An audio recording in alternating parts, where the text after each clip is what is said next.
MegaPodTastic.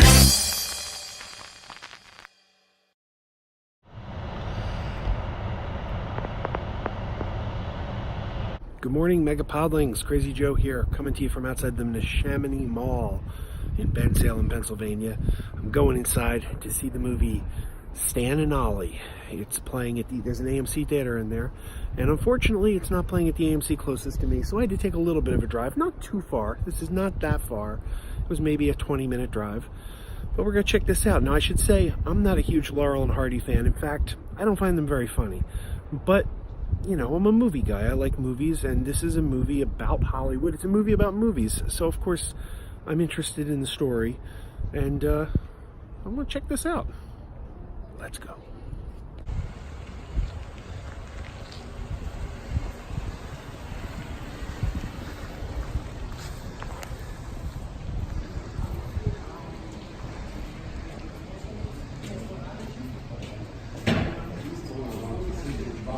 There's the poster. Let's check this out. This isn't a theater I come to all that often because it is a little bit of a drive, but recently, since I got the AMC A Plus card, I've been here a couple times, and it's a very, very, very nice theater. It's probably the nicest AMC in the area in terms of the comfort of the seating and things like that, but it's not super local. But it's a nice place to see a movie. No complaints. The seating's extremely comfortable.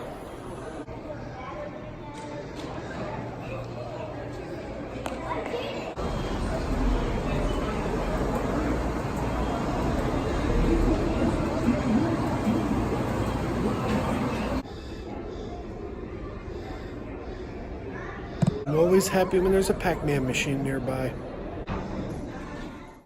So let's talk about Stan and Ollie. Now, as I said in the portion of the video where I was at the theater, I've never been a fan of Laurel and Hardy. Just not my sense of humor. Now, I am very familiar with them because in the Philadelphia region, when I was growing up, there was a children's show called Star Stuff.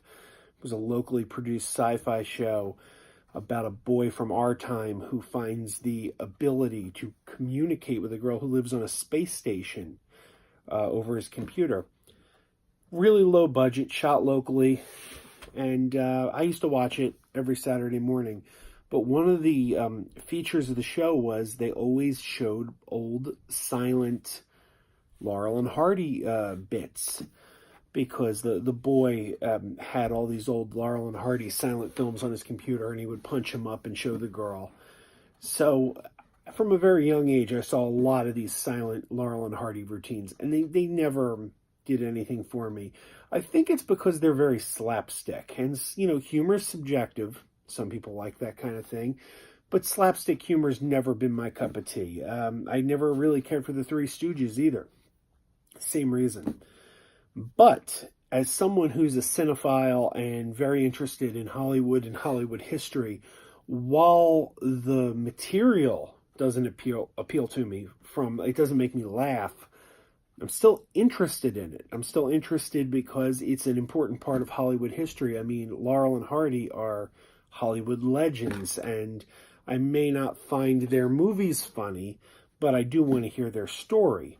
So this was something I really wanted to see, especially because it was being very well received. It's a really good movie. It's really, really good. I like it. I highly recommend it, which, you know, I'm not the only one to say that. It's a movie that's getting very, very favorable reviews. Now, here's where the problem is. As someone who does not know Laurel and Hardy, someone who's not, well, I shouldn't say not know. I'm familiar with their comedy, their style. I'm not familiar with their behind-the-scenes story, their backstage story.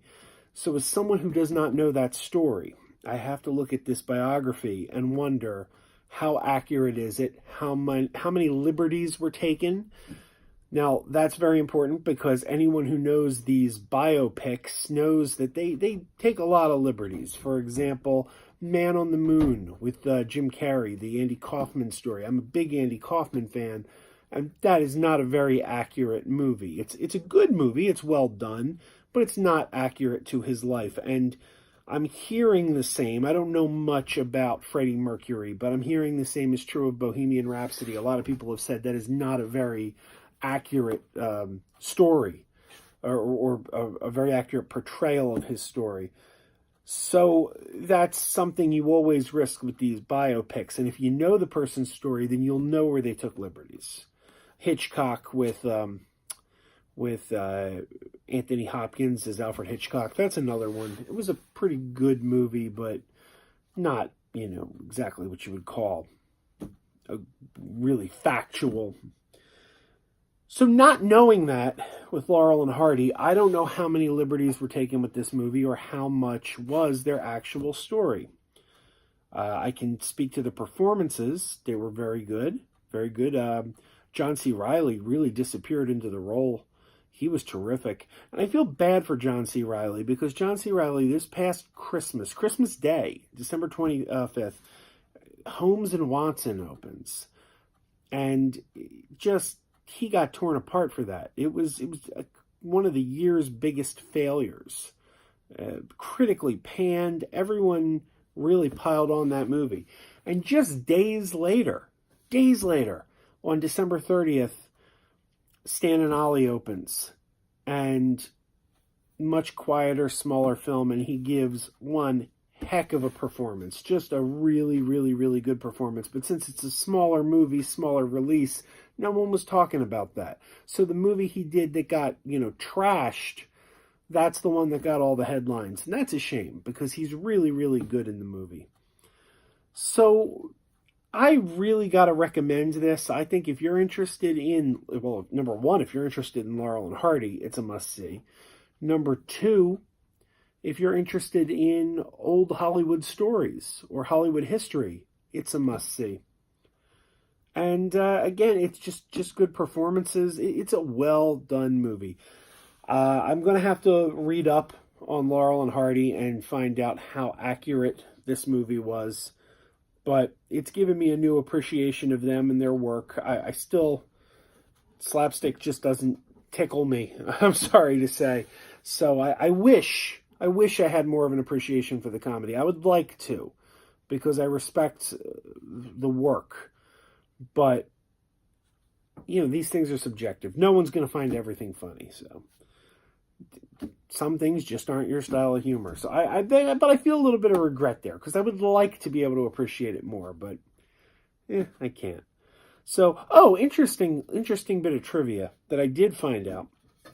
There's a scene in the movie where they're shooting a movie as Laurel and Hardy, and Oliver Hardy says, "Well, this is another nice mess you got us into." And I thought to myself, that's not the line.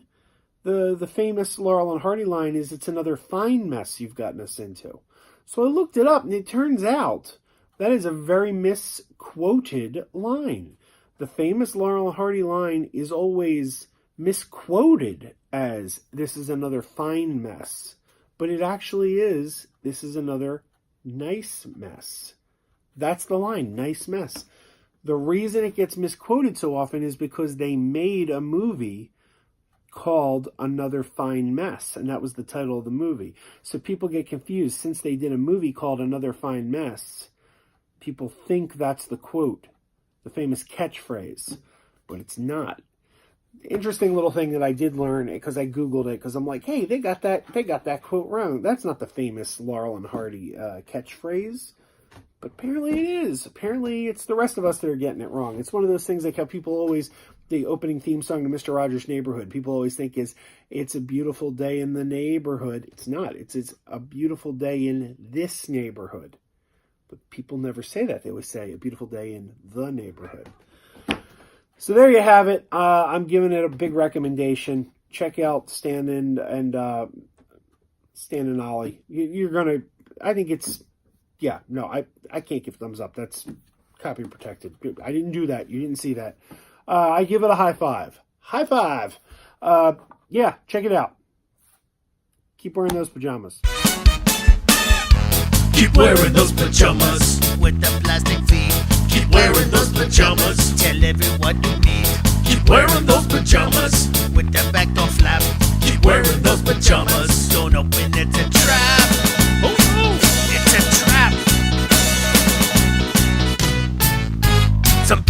call them peaches, but people call them jammies. They can come embroidered with big money and no whammies. They can have 100 tiny commander pajamas, but no matter how they look, just keep on wearing those pajamas. Keep on wearing those pajamas. Keep wearing those pajamas. And now we're having fun. Keep wearing those pajamas. And now the song is done.